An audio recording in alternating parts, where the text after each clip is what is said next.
un dia em venen a veure uns comissaris al taller que tinc a la part alta i em pregunten pel material que tinc de diapositives, perquè durant anys vaig estar fent projeccions als llocs d'oci nocturn o festes que fèiem i després festivals, i jo mica en mica vaig començar a fer diapositives també en aquests llocs per documentar les meves instal·lacions i les meves sessions de diapositives i més tard de videoprojecció. I mica en mica vaig anar replegant, vaig estar uns 10 anys fent diapositives i he anat replegant tot un arxiu, i arran d'aquest arxiu es mostra tot un caire, tots uns atributs d'una generació que és a finals del segle XX i principis del XXI, i amb aquesta generació que hem creat esdeveniments lúdics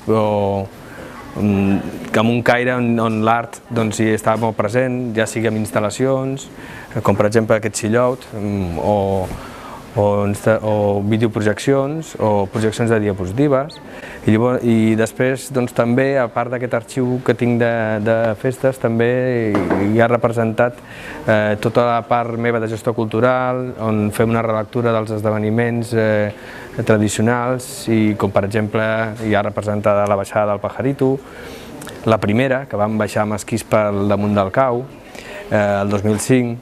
la petonada popular, que se van arribar a fer 4 o 5 edicions, 4 edicions de petonades, l'última per TV3 de divendres, el Cíclops, una mostra de creadors visuals, que es va fer 5 edicions també, i després també es manté amb altres festivals que s'han fet a Tarragona, el Naixement del Rec, l'Arte, el Màgic Festival de Torredembarra, a Travi, innombrables festivals que el que hem fet també ha sigut fer com una cronologia, tot un arxiu, documentar bé tot aquest arxiu, posar quantes diapositives tinc, o fotos o vídeos de cada esdeveniment, i això ja ha quedat aquest arxiu consolidat, sòlid, serveix per futures edicions, o si algú un dia fa alguna búsqueda podrà consultar aquest arxiu. I aquesta exposició el que trobem és un exemple amb uns mòduls i amb uns visors de diapositives, i la gent pot mirar a través d'aquests visors i veure diapositives, com 20 diapositives d'exemple de cada esdeveniment. I també tenim una altra vitrina on hi ha els flyers d'aquestes festes, una cosa que avui en dia ja no es fa, perquè cada generació s'expressa de maneres diferents. Avui en dia tot és digital i tot està al núvol, i nosaltres fem coses molt materials, molt paper de tocar, fotocòpia, repartir a mà en mà, i això també ho hem volgut plasmar.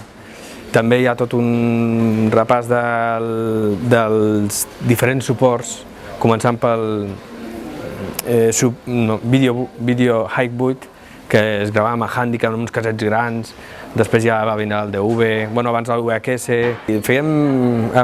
realment portàvem un equip molt gran, perquè anàvem amb 2 magnetoscopis, que són vídeos, més un tercer si volien gravar la sessió, més 2 pantalles així de grans, la taula d'edició que també era així, i tot gravat amb VHS, i que portàvem una maleta plena de VHS, que podies portar 20 o 30, tot amb sessió lineal, tot apuntat després d'una cosa a l'altra. Clar, avui en dia tot aquest espai s'ha reduït amb un simple portàtil, i amb molt més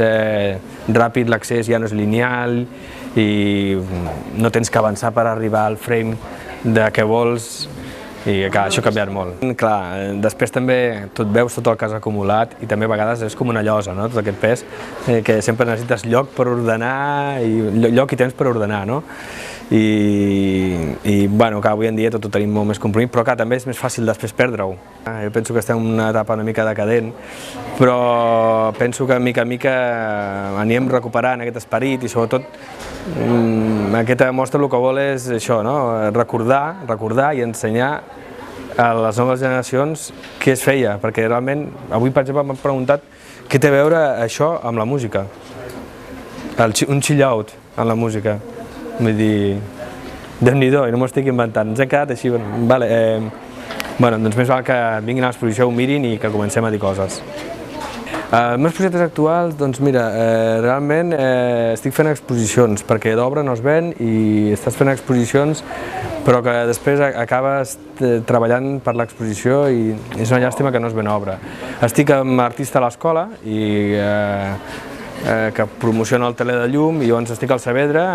ensenyant ara aquesta setmana passada la canalla a fer llibret d'artista, cosit, els he ensenyat el cosit japonès